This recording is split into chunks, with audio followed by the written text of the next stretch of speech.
suspect sa pagpatay ng isang babae at kanyang dalawang anak sa Lumban, Laguna.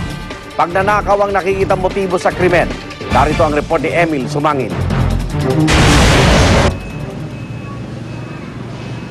Hindi bababa sa 5 taga ang tinamo ng mag-iinang biktima batay sa investigasyon ng PNP Scene of the Crime Operatives. Napuruhan sa ulo ang 39 anyos na biktimang si Dolor Olarte. Ang kanyang panganay na si Nicole Kempf, 13 anyos, bukod sa tama sa leeg at batok, nakitaan din siya ng defense wounds sa magkabilang braso. Ang 9 na taong gulang namang bunso na si Kent R.D., malalim na tama ng taga ang nakita sa iba't ibang bahagi ng katawan. Magkakatabing bumulagta ang mag-iinang biktima sa kanilang silid-tulugan sa ground floor ng kanilang bahay sa barangay Segunda Pulo, Lumban, Laguna. Ang suspect sa krimen, ang kanilang houseboy na kinilala ng Laguna Police na si Alex Valenzuela. May mga nagsasabi ngayon na medyo nahuhook daw ito sa drugs, itong suspect. So chinecheck natin yon kasi kung makikita mo, hindi naman talaga kayang gawin ng ordinaryong tao yung gantong karumal-dumal na pagpatay. Na-recover ng PNP SOCO sa crime scene ang butcher's knife na sinasabing ginamit sa massacre. Nakapagpalit din daw ng damit ang suspect at naligo pa ayon sa kwento ng mga nakakita. 50,000 pisong reward ang inilaan ng Laguna Provincial Government para sa ikadarakip ng suspect. Lumulutang sa pagsisiyasat ng pulisya na robbery o pagnanakaw ang motibo ng krimen. Naransak daw ang lalagyan ng alakas ng mga biktima. Nawawala rin ang kaha kung saan inilagay ang kita ng tindakan ng mga biktima. Alex, sumuko ka na. Nang ako hindi na nahirapan ng ganito. Bakit mo ginawa yan? Halos, hindi ka naman pinababayaan, hindi ka tinatrato ng ibang tao. 12 oras matapos maganap ang massacre, nagkaroon ng lead at nadakip ng Laguna Police ang suspect na si Valenzuela sa katabing bayan ng Pagsanhan. Ito turn over siya sa Lumban Police para sa isasagawang pagsisiyasat. Para sa unang balita, Emil Sumangil reporting.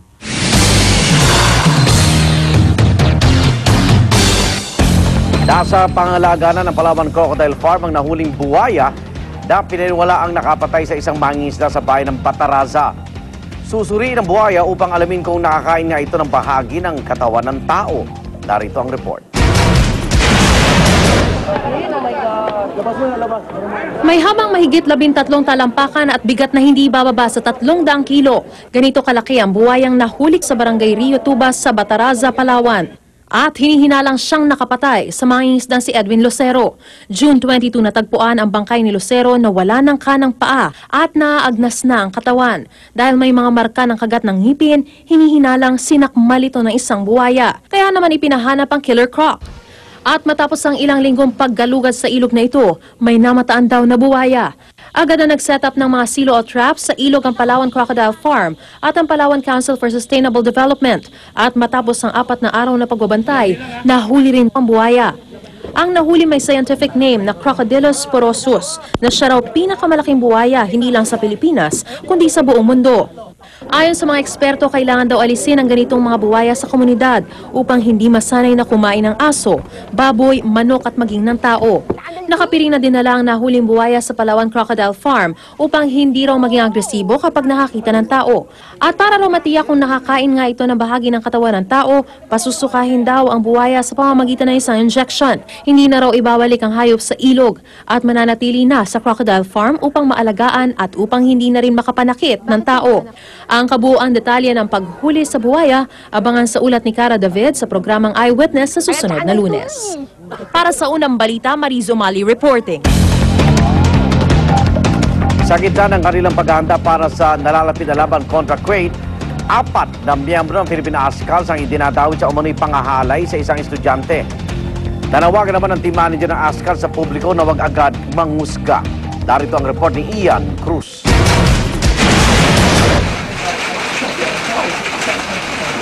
Kahit pamaulan at malayo sa temperaturang inaasahan sa Kuwait, puspusan pa rin ang pagsasanay ng Philippine Ascals sa nalalapit na second round ng FIFA 2014 World Cup Qualifiers. Pero sa gitna ng kanilang pagsasanay, lumutang usap-usapang inakusahan ng panggagahasa ang ilang miyembro ng national team. Unang lumabas sa internet, inilathala ito ng tabloid na bandera Isang email daw ang kanila natanggap mula sa dating consultant ng Philippine Football Federation na si Paul Vaylor. Dinetalye ang di umano'y rape.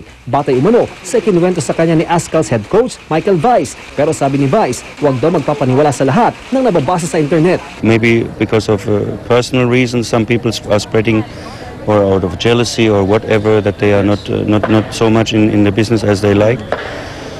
I think we should not react on everything what we hear. Sabi naman ng team manager na si Dan Palami, huwag daw husgahan ang mga miyembro ng kanilang koponan.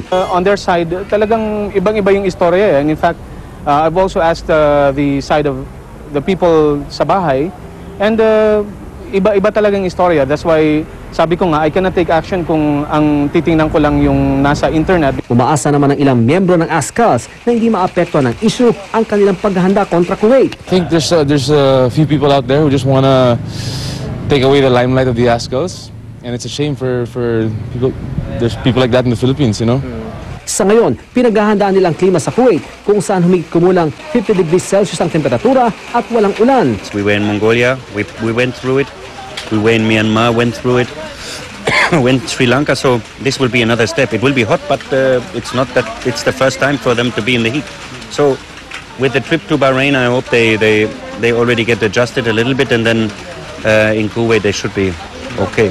Sa Bahrain na posibleng sumali sa regular training ang Ascal striker na si Philiang Hasban upang lubos na gumaling ang iniindang hamstring injury. Ang kapwa striker na si Angel Girado naman, aalamin pa ng doktor kung maaari na mag-ensayo. I have to see what the doctor says before I can train. So sana bukas, pero pag sabi ni Wally Bahrain, then dapat Bahrain. So sana bukas, pero hindi ko alam. Para sa unang balita, Ian Cruz reporting. Mga billboard na sexy ang tema, pinababaklas ng MMDA. Tinanggal din po ang mga billboard na lumabag sa National Building Code. Narito ang report ni Rauna Crisostomo. Kasunod ng pagbaklas sa mga billboard ng mga naka-underwear na miyembro ng Philippine Rugby Team o Volcanoes, sinunod naman ng MMDA ang pagbaklas ng billboard ni Philippine Ascals Team Captain Ali Borromeo na naka-underwear din sa tapat ng tanggapan ng MMDA sa EDSA Guadalupe. Pero di lang billboard ng mga lalaki ang nasampulan, kundi pati mga babaeng naka-underwear o swimsuit dahil daw sa pagiging offensive ng mga ito. Di rin pinalagpas ang canned good billboard ng isa pang Ascals player na si Philiang Husband na walang pang itaas, kasamang napapabalitang girlfriend niyang si Angel Locsin na sexy rin daw ang suot. Pagkakain ka naman ng tuna, hindi ka kailangan maghubad eh. Ang distraction dito sa mga motorista nakatingin po doon sa endorser rather than the product being endorsed. Gayunman, kahit ang billboard na ito ni Chris Aquino kung saan maayos naman ang suot, napag-initan din dahil naman sa kawalan daw ng permit at paglabag umano sa National Building Code. Balak ng MMDA na magtatag ng extended regulatory body para masala ang mga imaheng ilalabas sa mga kalsada. Bubuuin ito ng iba't ibang grupo kabilang mga consumer at religious sector. Kakausapin din daw ang Advertising Board of the Philippines para ilatag ang kanilang mungkahi na taliwas sa umiiral na self-regulation ng advertising industry. Every creative output needs to be needs to go to MTRCB for proper rating. So that's where the MMDA regulatory body or extended regulatory body has to come in. Sa isang text message, sinabi ni AdBoard Executive Director Jones Campos na pag-uusapan nila sa ad industry ang mungkahi. Bukas daw sila sa dialogo pero nanindigang sapat na ang self-regulation. Ang Outdoor Advertisers Association of the Philippines naman maghahain daw ng position paper laban sa kampanya ng MMDA. Para sa unang balita, Rauna Crisostomo reporting.